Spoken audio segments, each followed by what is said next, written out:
Assalamualaikum, halo dengan Ibu Vinda Novelia Fitri. Waalaikumsalam. Iya, dengan saya sendiri. Baik Ibu, perkenalkan saya Salsabila Mahmudah, mahasiswi dari Universitas Negeri Padang Angkatan 19, jurusan Pendidikan Bahasa Indonesia. Baik Ananda, perkenalkan juga nama saya Vinda Novelia Fitri selaku guru Bahasa Indonesia. Sebelumnya, saya mau berterima kasih kepada Ibu karena sudah meluangkan waktu untuk berbincang dengan saya. Iya, sama-sama Ananda. Baik Ibu, kali ini saya mau membahas tentang pembelajaran bahasa Indonesia di masa pandemi COVID-19. Menurut Ibu, bagaimana pendapat Ibu mengenai pembelajaran saat ini di masa COVID-19? Pandemi COVID-19 merupakan keadaan yang membutuhkan individu untuk menjaga jarak dalam interaksi sosial atau social distancing, karantina, dan isolasi agar setiap individu yang rentan tidak terkena virus COVID-19. Upaya tersebut dilakukan salah satunya untuk mengantisipasi meningkatnya jumlah pasien yang terinfeksi virus tersebut. Pendekatan yang digunakan dalam penghambat atau menghentikan lajunya penyebaran COVID-19 ini menuntut agar setiap individu bertanggung jawab untuk memperlambat penyebaran virus ini. Hal ini dituangkan dalam kebijakan pemerintah, salah satunya untuk meminta peserta didik dalam di rumah sehingga kesempatan berkumpul dalam bentuk kerumunan dapat dicegah. Dalam kebijakan tersebut, Menteri Pendidikan dan Kebudayaan Nadiem Makarim melalui surat edarannya menyatakan bahwa pendidikan dalam masa darurat penyebaran virus COVID-19 belajar di rumah melalui pembelajaran daring atau jarak jauh dilaksanakan.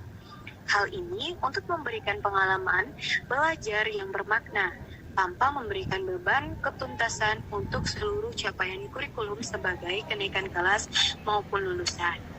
Lalu, pembelajaran ini lebih difokuskan kepada apa ya, Bu? Nah, selanjutnya dinyatakan pula bahwa belajar dari rumah atau BDR dapat difokuskan pada pendidikan kecakapan hidup. Salah satunya mengenai pandemi COVID-19. Sedangkan aktivitas dan tugas pembelajaran dapat disesuaikan dengan kondisi sekolah masing-masing. Dengan bukti BDR diberikan umpan balik yang bersifat kualitatif tanpa harus kuantitatif. Terkait dengan kebijakan pemerintah untuk BDR tersebut, Mendikbud meningkatkan bahwa proses belajar di rumah tidak mengubah cara pembelajaran di dalam kelas. Maksudnya yaitu, meskipun peserta didik di rumah, para guru tetap bekerja, tetap ada interaksi dengan peserta didik. Namun, bagaimanapun, penerapan kebijakan BDR bagi peserta didik ini memberikan pengaruh terhadap cara pembelajaran yang biasa. Di sekolah, penerapan kebijakan ini bersamaan dengan sedang dilaksanakan ujian sekolah. Praktis ujian sekolah lah yang harus menyesuaikan dengan keadaan ini.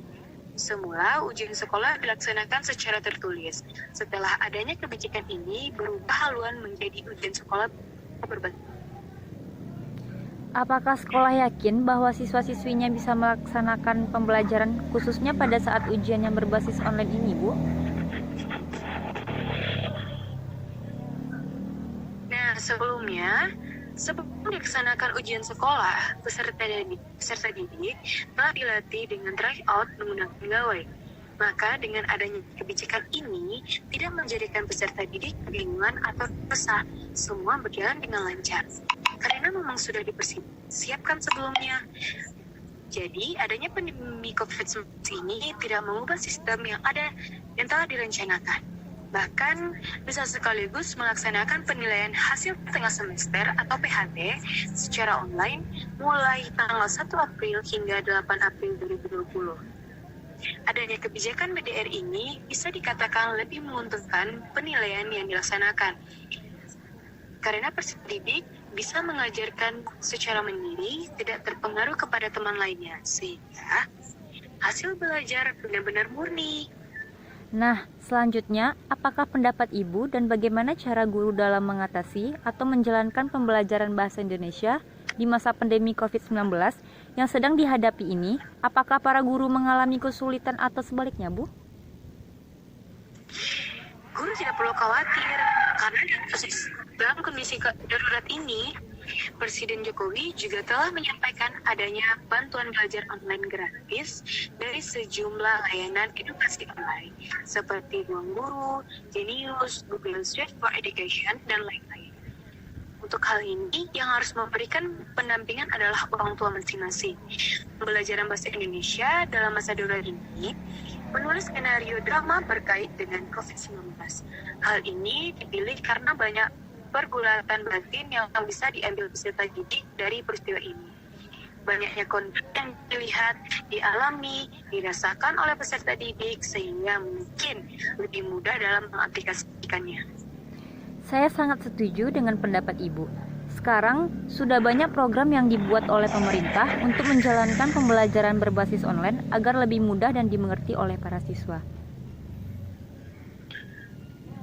Nah, benar sekali Salsa. Sekarang pemerintah selalu mengupayakan yang terbaik untuk proses pembelajaran para siswa di Indonesia ini. Baik Ibu, mungkin sekian dulu bincang-bincang kita pada hari ini. Semoga program-program yang dibuat oleh pemerintah untuk melancarkan program belajar berbasis online ini berjalan dengan baik dan dapat dimengerti oleh para siswa.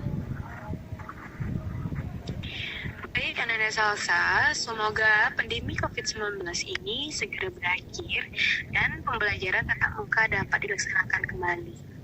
Amin Ibu, terima kasih atas waktu Ibu yang sudah bersedia memberikan pendapat mengenai pembelajaran bahasa Indonesia di masa pandemi COVID-19 ini.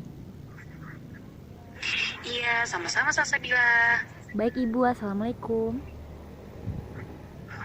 Waalaikumsalam.